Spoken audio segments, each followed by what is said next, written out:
കാൽ കോടിയോളം രൂപ ചിലവിട്ട് 6 മാസം മുൻപ് വൃത്തിയാക്കിയ കുട്ടാടൻ പാടത്തെ ആലാപാലം പ്രദേശം വീണ്ടും കാടായി. പാടശേഖരത്തിലെ പാഴ്ചെടികൾ പറിച്ചുമാറ്റിയപ്പോൾ വേരുകൾ പൂർണ്ണമായി നശിപ്പിക്കാത്തതാണ് ഈ അവസ്ഥയ്ക്ക് കാരണമെന്നാണ് കർഷകർ പറയുന്നത്. മഴ പെയ്തതോടെ 10 അടിയോളം ഉയരത്തിലാണ് കാട്ടുചെടികൾ വളർന്നത്. ഇവ വെട്ടിവൃത്തിയാക്കി കൃഷി ഇറക്കുന്നത് ബുദ്ധിമുട്ടാണെന്നാണ് കർഷകരുടെ അഭിപ്രായം. നബാർഡ് RIDF പദ്ധതി പ്രകാരം കൃഷിവകുപ്പ് നടപ്പിലാക്കുന്ന കുട്ടാടൻ പാട നവീകരണ പദ്ധതിയുടെ ആദ്യഘട്ടമായാണ് കഴിഞ്ഞ മാർച്ചിൽ പാടശേഖരത്തിലെ പാഴ്ചെടികൾ വെട്ടിമാറ്റിയത്. മണ്ണുമാന്തി യന്ത്രം ഉപയോഗിച്ചാണ് ചെടികൾ നശിപ്പിച്ചത്.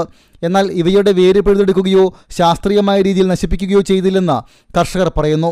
കുട്ടാടൻ പാടശേഖരത്തിൽ കൃഷി കുറവുള്ളത് പുന്നിയൂർ പഴയ പൂക്കോട് പഞ്ചായത്ത് ഉൾപ്പെടുന്ന ഭാഗത്താണ്.